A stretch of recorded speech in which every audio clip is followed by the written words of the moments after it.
Welcome back to the Weekend Warrior Show Recap Podcast. I'm Ty from the Unemployed Architects. This week I'm going to be talking about my shows this last weekend. I had two. I played Thursday and Friday. And I played Thursday at Cruisins in Peoria. And then Friday was also a Peoria show at a place called the Owl's Nest in more of a West Peoria. So, it was 2-piece and 3-piece. For consecutively, and the first one was just Doug and I, the new bass player, and I had never played at Cruisins on War Memorial, and I'd never played at any Cruisins, but definitely not that one either. It's supposed to be outside, weather was a little iffy, so they let us play inside. Stage was very big, which was nice.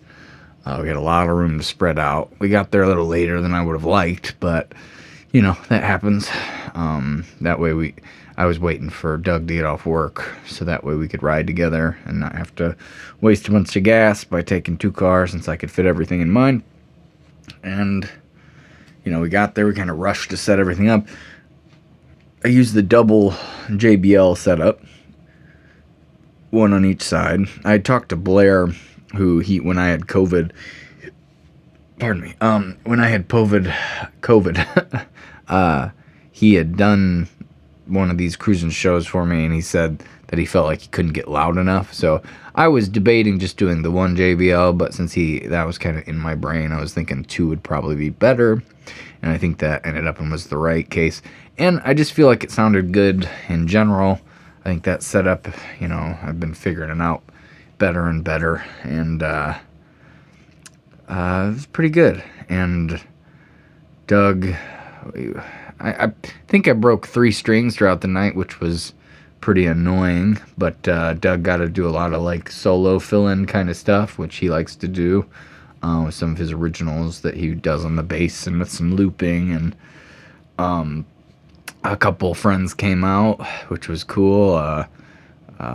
Matt, technically like my second cousin or something like that, we're related somehow, but he came out and with his wife Amanda and their kid Parker after a baseball game, which I felt a little bad for Parker because after they were done eating, he looked a little sleepy, like he didn't have anybody to hang out with. And they had a friend coming in, Gary, and Tim Hogan came, which was cool. He comes to a lot of our Peoria stuff. And then that was pretty much it on the people we brought. But it was a pretty packed house, and like I said, I thought it sounded pretty good. I couldn't really grab the audience as well as I would like, but you know, after kind of thinking about it and talking to some other people, I was thinking, you know, it was a early show, so 6 to 9 instead of like 9 to midnight or 8 to 11. So you know, people weren't probably getting real drunk quite yet, enough to really kind of enjoy themselves. And also it was a Thursday, you know, which I don't think as many people are going out to really get hammered necessarily and really rock out. But you know, it was still a good show, solid show. I think it sounded good. Me and Doug had fun doing it, so that was good. And I don't know, I was a little sloppy in some of my guitar work, but I still had fun. You know, it was still good. I've been able to do a lot more lead guitar since Doug's been playing, and sometimes I may drag that out just a little bit too long, but that's kind of how it goes. But it was a good show ultimately. Everything went well, and we're back there again at the end of July, which that'll be cool. And then so Friday night we played at the Owl's Nest in West Peoria, and it was like a different kind of bar. It was more of a towny kind of divey bar, and they wanted us 3-piece, and so it was Dave, Doug, and I. Lo had the option to come, but she kind of opted out, and she had the option to come Thursday too, and she opted out on that as well. But luckily on Friday, it was Friday, probably good that she didn't come because the stage was so small, like it was tiny, and we barely could fit the 3 of us on there. But that was I think it was 8 to 11 instead of 6 to 9. It was Friday night, and it wasn't super packed or anything, but the people that were there really enjoying what we were doing, singing along, dancing along. Everything just felt really good that night. I feel like it was maybe the best show the three of us had done, just because Doug's gotten a little bit more comfortable with kind of, learning how to, I guess, adapt to the way I play, because, sometimes I just do things and don't really fill people in on, I'm used to playing by myself, and there are some things I just kind of wing a lot, and I get pretty used to that, and he's been getting really good at just kind of adapting, and we've both been doing like more soloing, which is, makes it a little bit more jammy, which is, just fun. I never really get as much of a chance to play guitar, like lead stuff, but now that we got the bass, it's just like a whole different world, and I'm still figuring it out too. I mean, it's still, it's not easy necessarily, but sometimes it feels a lot easier, and like getting that right tone. I've been working a lot on volume control with my guitar, just the volume knob on top of on my preamp, like when I need more headroom for like a solo, just do it real quick on the guitar, like leave a lot of headroom when I'm mixing it at the beginning, and then just be able to, push it and pull it back, and like if I can't hear my vocals, pull it back. Little things like that have been helping quite a bit. And I don't know, the bar was small but full of energy and good people, and it was just fun. It was a fun show.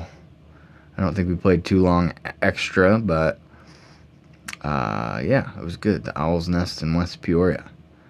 And then later on Tuesday, I had Ryan Wolf came to my place, and we worked on recording a song, which you can find. It's just a live recording and video, which you can find. It's called Rule of Thumb. It's on both Instagram and Facebook if you're interested in checking that out. But that was a fun experience. Ryan always surprises me with, well, this one was weird because he was just like, he was dead set on doing this. I didn't even know that we were doing this, I guess. He had mentioned like, oh, we should try to do this, and I was like, okay, whatever.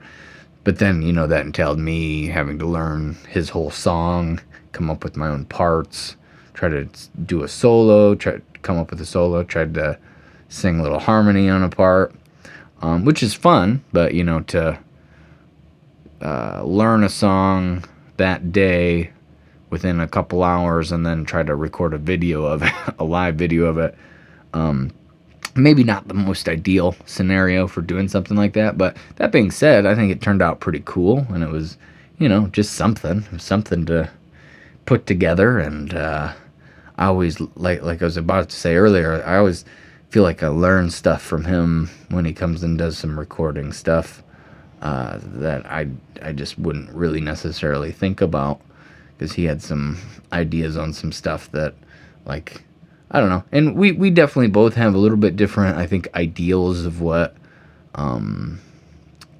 what the ending results of some things are. But I think that hopefully he takes away a few things from me, and I definitely take a few things away from him, especially with the DIY part. He's just so good at that, just putting things together quick and editing quick, and I feel like that's helped me quite a bit. But anyway, the ending results, it's just something we have, at some point I'd really like to get together with him and do a full 5-track EP, which we always talk about doing it.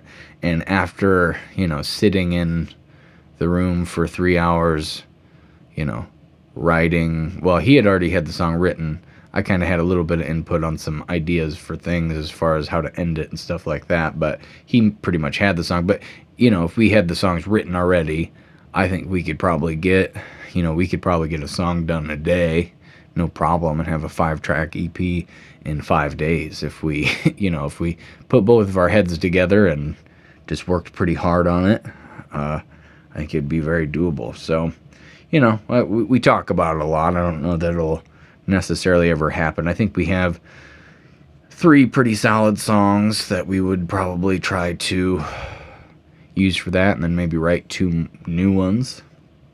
But and then I was talking to him too. I wanted to do like a lo-fi blues album at some point, like blues rock kind of stuff. Thought that could be cool. But anyway, we'll see how all that stuff goes. This week is a very busy week. I have tonight. I'm playing at the Cellar in Pontiac, and then tomorrow I got 2 shows. I got the Bloomington Farmers Market in the morning from 9 to 11, and then I'm playing a wedding in Washington, Illinois, from like 7 to 11 or something like that, 7:30 to 10:30 or whatever the time slot is. And then Sunday we're playing, and it should be all of us for the Sunday show, me, Doug, Lowe, and Dave, at the 4th of July celebration in downtown Downs. So that'll be cool. It's always they're definitely stressful weekends, but my pocket hopefully will be pretty full, and since I'm not working, it definitely is pretty huge, and it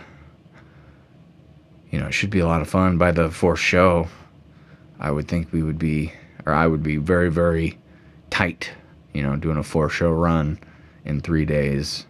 It's like by the time you get to that last one, you're like, you don't have to try very hard because, you've put in the work, kind of. I mean, not that I don't practice all the time. It's just not the same as these 4, like doing a bunch of shows in a row. It's kind of like practice on steroids is what I always say.